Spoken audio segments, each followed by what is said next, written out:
नमस्कार साथियों, स्वागत है आपका हमारे YouTube channel SDO study group में। साथियों, आज की सीरीज़ में हम बात करने वाले हैं जो हमारे एग्ज़ाम की दृष्टि से महत्वपूर्ण होने वाले प्रश्न हैं उन सभी के बारे में। तो सबसे पहले हम आज बात करेंगे जो हमारा प्रथम प्रश्न पत्र है, जो फर्स्ट पेपर है उसके बारे में, जिसका नाम है चाइल्डहुड एंड ग्रोइंग अप, अर्थात बाल्य अवस्था एवं विकास प्रक्रिया। तो आज हम पहले प्रश्न पत्र के बारे में बात करने वाले हैं, चाइल्डहुड एंड ग्रोइंग अप।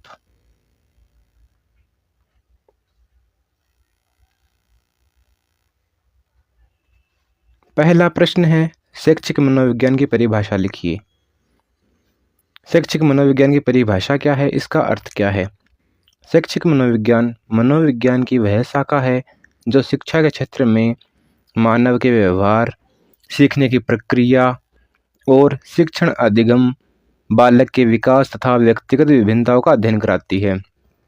इसमें पूछा गया है कि एजुकेशनल साइकोलॉजी की डेफिनेशन क्या है, इसकी परिभाषा क्या है। तो इसमें बताया है कि साइकोलॉजी की वह शाखा है जिसमें मानव के व्यवहार को, अधिगम की प्रक्रिया को और जो टीचिंग मेथड है, जो शिक्षण की प्रक्रिया है, शिक्षण अधिगम की प्रक्रिया है, बालक किस स्तर तक विकास कर पाया है और वह व्यक्तिगत रूप से किस प्रकार भिन्न है, उन सभी का अध्ययन जिस शाखा में करवाया जाता है उसे हम शैक्षिक मनोविज्ञान या फिर एजुकेशनल साइकोलॉजी कहते हैं। इसके अंतर्गत यह जाना जाता है कि विद्यार्थी कैसे सीखते हैं, उनकी रुचियाँ क्या है, उनकी योग्यताएं क्या हैं, वह सीखते समय किस प्रकार की भावनाएं रखता है और ये सभी सीखने को किस प्रकार प्रभावित करती है, उन सभी को इस शाखा में सम्मिलित किया जाता है। यह शिक्षकों को प्रभावी शिक्षण विधियाँ अपनाने में सहायता करता है। जो यह शैक्षिक मनोविज्ञान है वह अध्यापकों को प्रभावी ढंग से किस प्रकार पढ़ा पाए, यह सिखाता है। तो इस प्रकार हमने पढ़ा शैक्षिक मनोविज्ञान की परिभाषा। अब हम बात करते हैं अगले प्रश्न के बारे में। शिक्षा मनोविज्ञान की प्रमुख शाखाएं कौन सी हैं, उनके नाम बताइए। शिक्षा मनोविज्ञान या शैक्षिक मनोविज्ञान की प्रमुख शाखाएं निम्न है। पहला है बाल मनोविज्ञान, जिसमें हम बालक का जो मन है उसमें क्या चल रहा है, बालक किस प्रकार व्यवहार करता है उसके बारे में सीखते हैं। दूसरा है विकासात्मक मनोविज्ञान, कि बालक किस स्तर तक सीख पाया है, उसका विकास किस स्तर तक का है, उसके बारे में हम बात करते हैं विकासात्मक मनोविज्ञान में। उसके बाद अधिगम मनोविज्ञान, प्रयोगात्मक मनोविज्ञान, व्यक्तित्व मनोविज्ञान तथा मापन एवं मूल्यांकन, ये सभी जितनी भी शाखाएं हैं ये शिक्षा मनोविज्ञान की शाखाएं हैं। ये शाखाएं बालक के विकास, सीखने की प्रक्रिया, व्यक्तित्व निर्माण और शैक्षिक मूल्यांकन को समझने में सहायक होती है। तो इस प्रकार हमने बात की इसकी प्रमुख ब्रांचेज या फिर शाखाओं के बारे में। अब हम बात करते हैं अगले प्रश्न के बारे में, शिक्षा मनोविज्ञान के कार्य, कि जो एजुकेशनल साइकोलॉजी है उसके शिक्षा के क्षेत्र में क्या कार्य हैं। शिक्षा मनोविज्ञान का प्रमुख कार्य सीखने की प्रक्रिया को समझना, बालक के व्यवहार का अध्ययन करना। बालक के व्यवहार का अध्ययन इस प्रकार करना कि वह विद्यालय, घर और समाज में किस प्रकार से व्यवहार करता है, उन सभी को इसमें सीखा जाता है। शिक्षण विधियों को प्रभावी बनाना, व्यक्तिगत विभिन्नताओं को पहचानना, कि प्रत्येक बालक एक अलग रूप से भिन्न है, वह सीखने की स्तर, वह बालक का सीखने का स्तर किस स्तर तक का है, वह किस जगह तक पहुंच पाता है, उन सभी को इस शिक्षा मनोविज्ञान में समझाया जाता है। मूल्यांकन की उचित विधियाँ विकसित करना, शिक्षक विद्यार्थी संबंधों को सुधारना, ताकि हम शिक्षा की गुणवत्ता में बढ़ोतरी कर सके। इससे शिक्षा को वैज्ञानिक आधार मिलता है और हमें टेक्नोलॉजी मिलती है। इस प्रकार हमने बात की शिक्षा मनोविज्ञान के कार्य की। अब हम बात करते हैं शैक्षिक मनोविज्ञान की आवश्यकता हमें क्यों है उसके बारे में, कि जो एजुकेशनल साइकोलॉजी है वह एजुकेशन के लिए क्यों महत्वपूर्ण है, उसमें उसकी आवश्यकता क्यों है। शैक्षिक मनोविज्ञान की आवश्यकता इसलिए है क्योंकि यह शिक्षकों को विद्यार्थी की रुचि, योग्यता और मानसिक स्तर समझने में मदद करता है। इससे हम यह जान पाते हैं कि विद्यार्थी की रुचि क्या है, उसकी योग्यता क्या है और उसका मानसिक स्तर कहाँ तक का है, उसके बारे में हम एजुकेशनल साइकोलॉजी से जान सकते हैं। इसके माध्यम से शिक्षण को बाल केंद्रित बनाया जा सकता है। बाल केंद्रित का मतलब है कि वह शिक्षा पूर्णतया बालक पर आधारित हो, ताकि वह अपनी रुचि के अनुसार किसी भी विषय वस्तु को समझ सके और पढ़ सके। यह कक्षा प्रबंधन, अनुशासन, प्रेरणा और मूल्यांकन को प्रभावी बनाता है। इस प्रकार शैक्षिक मनोविज्ञान की आवश्यकता है। अब हम बात करते हैं अगले प्रश्न के बारे में। अगला प्रश्न है, विकास के विभिन्न आयामों का वर्णन कीजिए कि विकास के विभिन्न आयाम कौन कौन से हैं। विकास के प्रमुख आयाम शारीरिक, मानसिक, सामाजिक, भावनात्मक और नैतिक विकास है। ये सभी विकास के आयाम है। शारीरिक विकास से शरीर की वृद्धि होती है। मानसिक विकास से सोचने समझने की क्षमता बढ़ती है।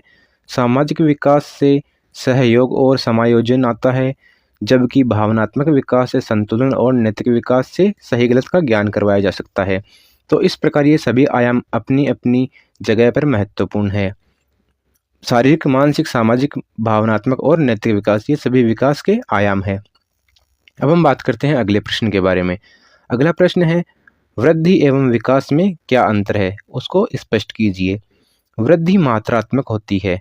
मात्रात्मक का मतलब है कि उसे हम काउंट कर सकते हैं, जैसे कद, हाइट को हम नाप सकते हैं, वजन को भी हम नाप सकते हैं। तो इस प्रकार वृद्धि मात्रात्मक है। विकास गुणात्मक परिवर्तन है। इससे हम उसके गुणों की जांच कर सकते हैं, जैसे बुद्धि, कि बालक में बुद्धि किस प्रकार की है, बालक तर्क वितर्क कर सकता है या नहीं कर सकता, उसमें भावनाएं कौन कौन सी हैं, इमोशनल कौन कौन से हैं, व्यवहार में सुधार, ये सभी विकास के गुण हैं। वृद्धि सीमित समय तक होती है। जो वृद्धि की प्रक्रिया है वह किशोरावस्था तक चलती है, और विकास जो है वह व्यक्ति के जीवन पर्यंत चलता रहता है। वृद्धि मापी जा सकती है और विकास का आकलन किया जा सकता है। वृद्धि को तो हम माप सकते हैं, परंतु विकास को हम आकलित ही कर सकते हैं, उसको माप नहीं सकते। अब हम बात करते हैं अगले प्रश्न के बारे में। अगला प्रश्न है, मनोविज्ञान के विकास का क्रम लिखिए कि मनोविज्ञान का विकास किस प्रकार से हुआ, उसका क्रम हमें यहाँ पर लिखना है। प्रारंभ में मनोविज्ञान दर्शन शास्त्र का भाग था। बाद में इसे प्रयोगात्मक विज्ञान के रूप में विकसित किया गया। इसके बाद में संरचनावाद, क्रियावाद, व्यवहारवाद और संज्ञानात्मक सिद्धांतों ने इसके विकास में योगदान दिया। तो इस प्रकार मनोविज्ञान का विकास हुआ है। आज मनोविज्ञान एक स्वतंत्र वैज्ञानिक विषय है कि आज इसने अपनी एक अलग शाखा बना ली है। यह अलग विषय के रूप में पढ़ाया जाता है। अब हम बात करते हैं अगले प्रश्न के बारे में। अगला प्रश्न है, संज्ञानात्मक विकास क्या है। संज्ञानात्मक विकास या कॉग्निटिव डेवलपमेंट क्या है। संज्ञानात्मक विकास का अर्थ है सोचने, समझने, तर्क करने, स्मरण और समस्या समाधान की क्षमता का विकास करना। ये सभी कॉग्निटिव डेवलपमेंट या फिर संज्ञानात्मक विकास है। जीन पियाजे के अनुसार यह विकास विभिन्न चरणों में होता है। इससे बालक की बौद्धिक क्षमता में निरंतर वृद्धि होती है। जीन पियाजे ने संज्ञानात्मक विकास को 4 अवस्थाओं में विभाजित किया है।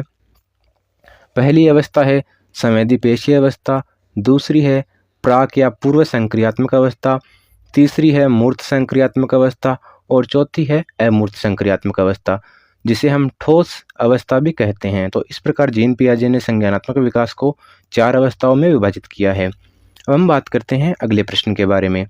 अगला प्रश्न है, शारीरिक विकास को प्रभावित करने वाले कारकों का वर्णन कीजिए। शारीरिक विकास को वंशानुक्रम, पोषण, स्वास्थ्य, वातावरण, व्यायाम और पारिवारिक स्थिति प्रभावित करती है। ये जितने भी कारक हैं ये सभी शारीरिक विकास को प्रभावित करते हैं। वंशानुक्रम का मतलब है कि लक्षणों का अपनी जनक पीढ़ी से संतति पीढ़ी में आना। पोषण का मतलब है कि हम किस प्रकार का खाना ग्रहण करते हैं, वो पोषण। यदि हमारा स्वास्थ्य अच्छा है तो हमारा शरीर भी एक अच्छे स्तर तक विकास कर पाता है। यदि हमें वातावरण अच्छा मिलता है तो भी हमारा शरीर विकसित हो पाता है। इसके साथ ही परिवार की स्थिति भी शारीरिक विकास को प्रभावित करती है।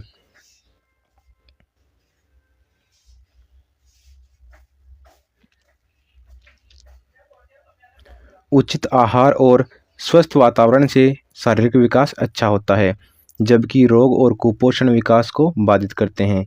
यदि बालक या विद्यार्थी रोगग्रस्त हो जाता है या कुपोषण का शिकार हो जाता है तो उसका शारीरिक विकास अच्छे ढंग से नहीं हो पाता। अब हम बात करते हैं अगले प्रश्न के बारे में। बाल विकास से आपका क्या अभिप्राय है? बाल विकास से तात्पर्य बालक में जन्म से लेकर परिपक्वता तक होने वाले शारीरिक, मानसिक, सामाजिक और भावनात्मक परिवर्तनों से है। यह एक निरंतर चलने वाली प्रक्रिया है। जैसा कि हमने पढ़ा कि विकास जीवन पर्यंत चलता रहता है और बुद्धि किशोरावस्था तक सीमित हो जाती है, जिससे बालक का सर्वांगीण विकास होता है। यदि ये सभी परिवर्तन निरंतर चलते रहते हैं तो बालक का सर्वांगीण विकास होता है। अब हम बात करते हैं अगले प्रश्न के बारे में। एक वैज्ञानिक है सिगमंड फ्राइड, जिसने मनोलैंगिक विकास के सिद्धांत को समझाया है। तो सिगमंड फ्राइड के मनोलैंगिक विकास सिद्धांत को समझाइए। देखिए, सिगमंड फ्राइड ने व्यक्तित्व के विकास को 5 अवस्थाओं में बांटा है। पहली है मुखावस्था, दूसरी है गुदावस्था, तीसरी है लैंगिक अवस्था, चौथी है सुप्तावस्था जिसे हम अव्यक्त अवस्था भी कहते हैं, और 5वीं है जननांग अवस्था। तो इस प्रकार सिगमंड फ्राइड ने मनोलैंगिक विकास के सिद्धांत को 5 अवस्थाओं में बांटा है। सिगमंड फ्राइड के अनुसार व्यक्तित्व का विकास मनोलैंगिक अवस्थाओं से होता है। ये अवस्थाएं मुखावस्था, गुदावस्था, लैंगिक अवस्था, सुप्तावस्था और जननांग अवस्था, ये सभी अवस्थाएं बताई है। प्रत्येक अवस्था में अनुभव व्यक्तित्व को प्रभावित करता है। अब हम बात करते हैं अगले प्रश्न के बारे में। किशोरावस्था की विशेषताएं कौन कौन सी है? किशोरावस्था बाल्यावस्था और प्रौढ़ावस्था के बीच की अवस्था है। देखिए, जितने भी अवस्थाएं हैं बाल विकास को अवस्थाओं में बांटा गया है ताकि हम उसका आसानी से अध्ययन कर सके। पहली अवस्था आती है शैशवावस्था, दूसरी आती है बाल्यावस्था, तीसरी आती है किशोरावस्था और चौथी आती है प्रौढ़ावस्था। प्रौढ़ावस्था 25 से मृत्यु पर्यंत तक की अवस्था है और बाल्यावस्था शैशवावस्था और किशोरावस्था के बीच की अवस्था है, जो कि बाल्यावस्था 6 वर्ष से 12 वर्ष तक की मानी जाती है। इस अवस्था में शारीरिक, मानसिक, भावनात्मक तथा सामाजिक विकास तीव्र गति से होता है। जो किशोरावस्था है, यह अवस्था हम 12 से 18 या फिर 25 साल तक मानते हैं। इसमें हार्मोनल परिवर्तन होते हैं जिससे लंबाई, वजन और शारीरिक बनावट में बदलाव आता है। मानसिक रूप से विचार करने की क्षमता बढ़ती है। भावनात्मक अस्थिरता, आत्मसम्मान की भावना तथा स्वतंत्रता की इच्छा भी इस अवस्था की प्रमुख विशेषताएं हैं। तो इस अवस्था की विशेषता ये है कि इसमें जितने भी शारीरिक परिवर्तन होते हैं वो सभी इसी अवस्था में, लगभग सभी इसी अवस्था में होते हैं और इसी अवस्था में हार्मोनल परिवर्तन होते हैं जिससे लंबाई बढ़ना, वजन बढ़ना और जो हमारा शरीर का आकार है उसमें बदलाव आना, ये सभी इस किशोरावस्था में होते हैं। तो इस प्रकार बात की हमने किशोरावस्था की विशेषताओं के बारे में। अगला प्रश्न है परिपक्वता का अर्थ समझाइए कि परिपक्वता या मैच्योरिटी का क्या अर्थ है। परिपक्वता से तात्पर्य व्यक्ति के शारीरिक, मानसिक, भावनात्मक और सामाजिक विकास की उस अवस्था से है जिसमें वह संतुलित ढंग से सोचने, समझने और निर्णय लेने में सक्षम हो जाता है। कि यदि बालक किसी भी प्रकार का निर्णय लेने में सक्षम हो जाता है, कैपेबल हो जाता है, तो उसे हम मैच्योरेशन या परिपक्वता कहते हैं। परिपक्व व्यक्ति अपने व्यवहार पर नियंत्रण रखता है। उसे इतना जल्दी आसानी से गुस्सा नहीं आता है, वह इतना जल्दी क्रोध नहीं करता है, परिस्थितियों के अनुसार उचित प्रतिक्रिया देता है तथा अपने कर्तव्यों और जिम्मेदारियों को समझने लग जाता है। यह विकास उम्र, अनुभव और वातावरण के प्रभाव से प्रभावित होता है।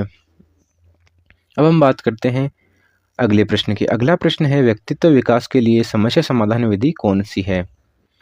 कि यदि हमें व्यक्तित्व का विकास करना होता है तो उसमें समस्या समाधान विधि क्या कार्य करती है, यह कौन सी विधि होती है? व्यक्तित्व विकास के लिए समस्या समाधान विधि एक प्रभावी विधि है। इस विधि में व्यक्ति को वास्तविक जीवन की समस्याओं का सामना कर उन्हें तर्क, सोच और अनुभव के आधार पर हल करना सिखाया जाता है। समस्या समाधान विधि यह कहती है कि यदि हमारे सामने समस्या आती है तो उसका हम अपने सोच विचार से, अपने तर्क और अपनी समझ के माध्यम से किस प्रकार उसका समाधान कर सके, तो यह है समस्या समाधान विधि। इससे आत्मविश्वास, निर्णय क्षमता, रचनात्मकता और स्वतंत्र सोच का विकास होता है। यह विधि व्यक्ति को सक्रिय, जिम्मेदार और आत्मनिर्भर बनाकर उसके समग्र व्यक्तित्व का विकास करती है, ताकि बालक में सर्वांगीण विकास हो सके। अब हम बात करते हैं अगले प्रश्न के बारे में। अगला प्रश्न है, अध्यापक के लिए मनोविज्ञान की क्या उपयोगिता है? शिक्षक के लिए मनोविज्ञान क्यों आवश्यक है?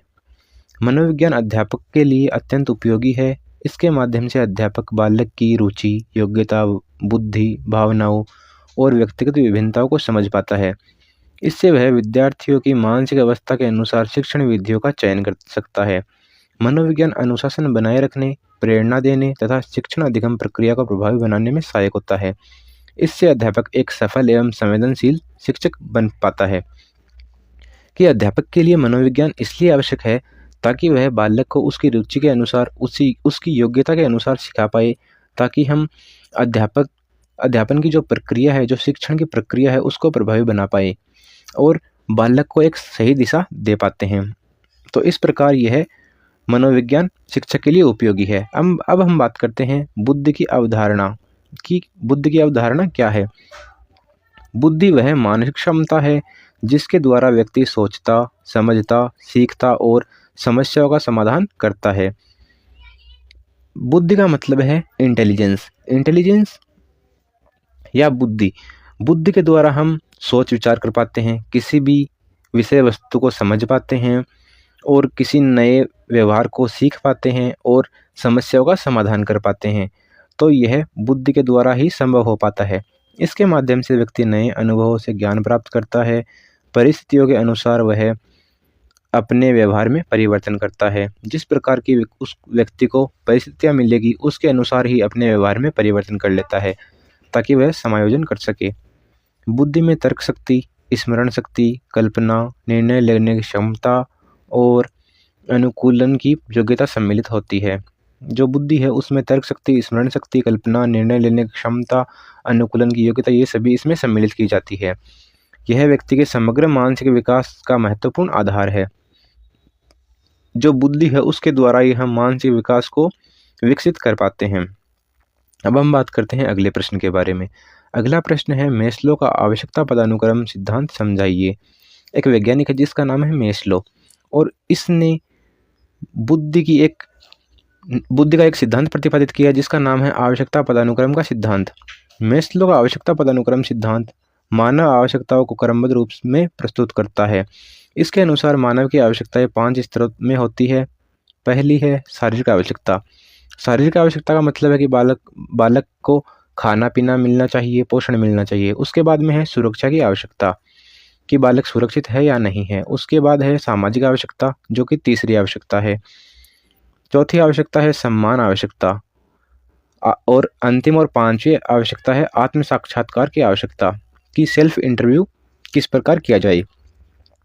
जब निचले स्तर की आवश्यकता पूरी हो जाती है तब व्यक्ति उच्च स्तर की आवश्यकताओं की ओर अग्रसर होता है। निचले स्तर की आवश्यकताओं का मतलब है कि यदि बालक की सभी शारीरिक आवश्यकताएं पूर्ण हो रही है तो बालक सुरक्षा आवश्यकता की तरफ बढ़ता है। यदि ये दोनों पूरी हो रही है तो उसके बाद में अगली जो उच्च आवश्यकता है उनकी तरफ बालक अग्रसर होता है।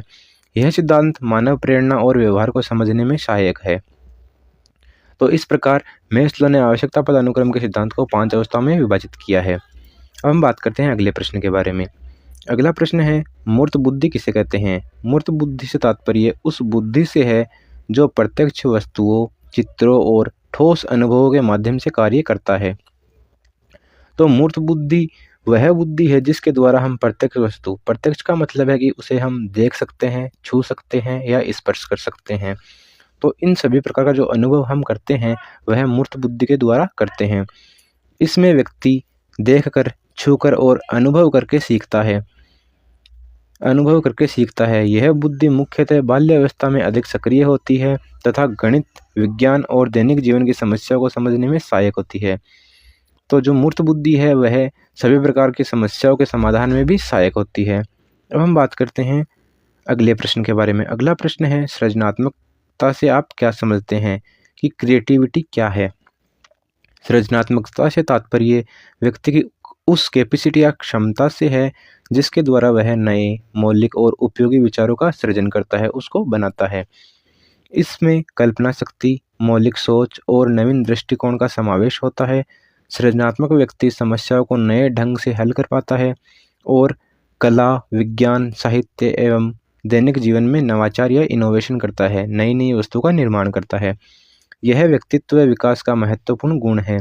जो सृजनात्मकता है वह व्यक्तित्व विकास का महत्वपूर्ण गुण है, और जो यह सृजनात्मकता की अवस्था है उसे हम बाल्य अवस्था की अवस्था भी बोल सकते हैं, क्योंकि बालक इसमें नई नई वस्तुओं से एक नई वस्तु का सृजन करता है। तो इस प्रकार हम बाल्य अवस्था को सृजनात्मकता की अवस्था भी कहते हैं। अब हम बात करते हैं समायोजन के बारे में। समायोजन से आप क्या समझते हैं? समायोजन से तात्पर्य व्यक्ति की उस प्रक्रिया से है जिसके द्वारा वह अपने वातावरण, परिस्थितियों और सामाजिक अपेक्षाओं के अनुसार अपने व्यवहार में परिवर्तन करता है। तो समायोजन का मतलब है कि व्यक्ति यदि स्वयं को किसी भी परिस्थिति में उस परिस्थिति के अनुकूल बना लेता है तो उसे हम समायोजन कहते हैं। इसके माध्यम से व्यक्ति अपनी आवश्यकता और वातावरण की मांगों के बीच संतुलन स्थापित करता है। अच्छा समायोजन व्यक्ति को मानसिक संतुलन, सामाजिक स्वीकार्यता और जीवन में सफलता प्राप्त करने में सहायता प्रदान करता है। अब हम बात करते हैं अगले प्रश्न के बारे में। सृजनात्मक एवं समस्यात्मक बालक की विशेषताएं क्या है, कि इन दोनों में क्या क्या अंतर है। सृजनात्मक बालक जिज्ञासु होता है, कल्पनाशील होता है और मौलिक विचारों वाला होता है। वह नए नए विचार प्रस्तुत करता है, नए नए प्रश्न पूछता है, कला, साहित्य, विज्ञान में विशेष रुचि दिखाता है। उसमें स्वतंत्र सोच और आत्मविश्वास पाया जाता है।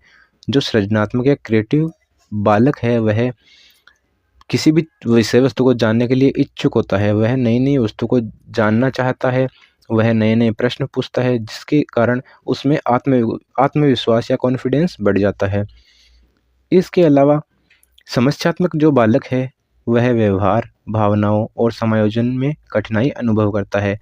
वह आसानी से समायोजन नहीं कर पाता है। यदि उसको प्रतिकूल परिस्थितियाँ मिलती है तो वह चिड़चिड़ा हो जाता है, असहयोग की भावना हो जाती है, आक्रामक या फिर क्रोधित हो जाता है, अत्यंत संकोची हो सकता है।